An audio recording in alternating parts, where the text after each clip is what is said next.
Over the past few years, America has once again had to come to grips with public gatherings of white supremacists, neo-Nazis, the KKK, and others. And as that has become a bigger part of this social political thing we have in America, art has had to grapple with that as well. And so I'm very excited to welcome to the show former federal civil rights prosecutor and the author of No Truth Left to Tell, Michael McAuliffe. Welcome to the Damage Report. Hi, John.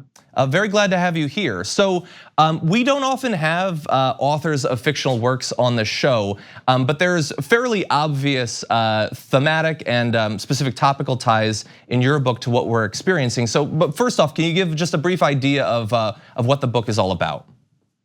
Well, the book is about, in a modern setting, chasing a resurgent Klan that's trying to start a new race war.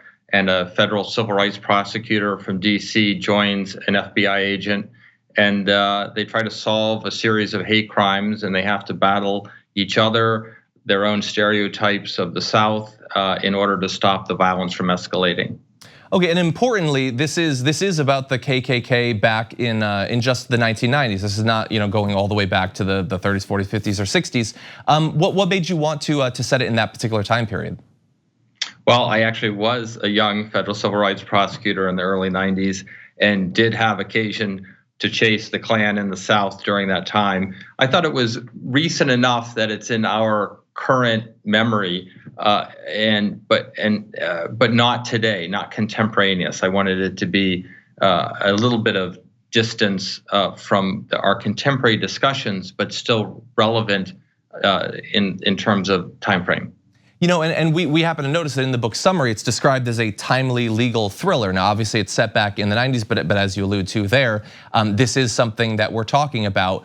So tell me a little bit about that. I mean, obviously, it is a work of fiction, it is an artistic work, but to what extent were you sort of attempting to provide commentary on what we're currently grappling with? I think I wanted it to be an entertaining story, a fictional story, but be relevant and resonate to today's issues. I hope we'll find out whether we've been successful in that attempt.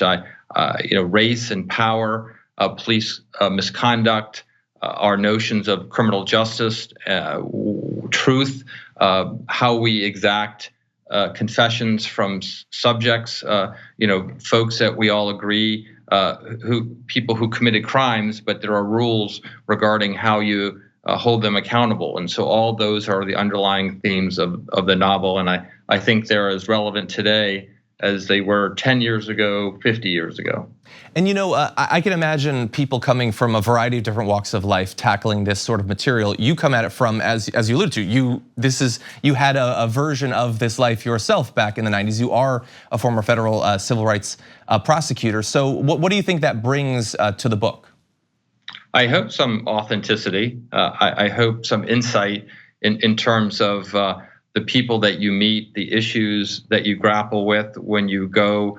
In the criminal section of the Civil Rights Division, it's a specialized unit at the Justice Department where you go and throughout the United States to investigate and prosecute, among other cases, police misconduct cases and cases of racial violence. So I think those experiences translated into a fictional setting and narrative. I hope one retains that sense of authenticity and realism, even in a fictional story. And so there's a couple of things I'd like to find out about. Possibly, I mean, I know it might be a little bit preemptive. The book comes out tomorrow, but I'm curious. You're writing a book about the resurgence of the KKK, which is an actual serious concern. When you're out there promoting it, when you're interviewing, when you're hearing from prospective readers, what do people think of the KKK these days? Do they get that this is still very much a real concern, or does it seem to some people like an archaic throwback? I think the folks who are likely to be readers of the book are pre-sensitized to the fact that racial violence is still very much a part of our American culture, unfortunately, and that we need to be vigilant in how we deal with extremists. Now, part of the underlying theme of the book is that the sinners have the same rights as the saints among us, and that the process that we use to hold the extremist accountable makes a difference, because that's what helps us be different. That's helps us define what we are as America.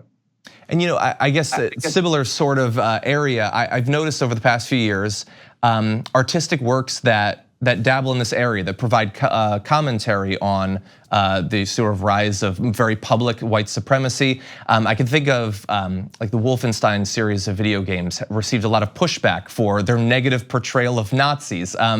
There was one of the Far Cry games had a sort of religious white supremacist cult. There was a lot of controversy around that. The movie The Hunt actually got pulled because it was considered to have this political viewpoint.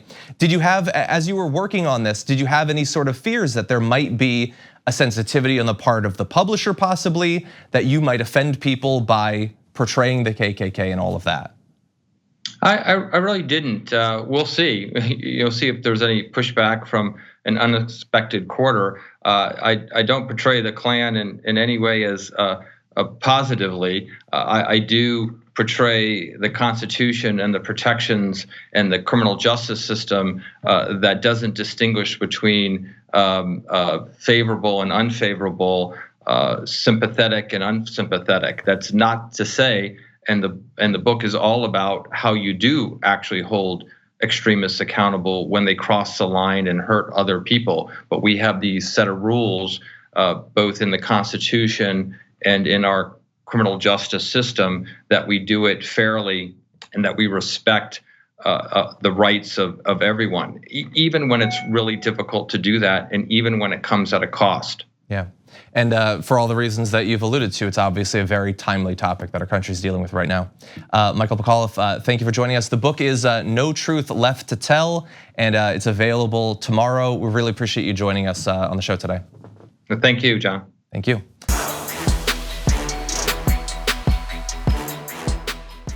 Check out the Damage Report podcast each day, wherever you get your podcasts, whether Pocket Casts or Stitcher or iTunes. You can join me as I give you the news and stories you want, with a range of co-hosts and interview guests jumping in on the fun each day. Again, that's the Damage Report, wherever you get your podcasts. And if you get them at iTunes, don't forget to rate and review. Sometimes I'll read them live on the show.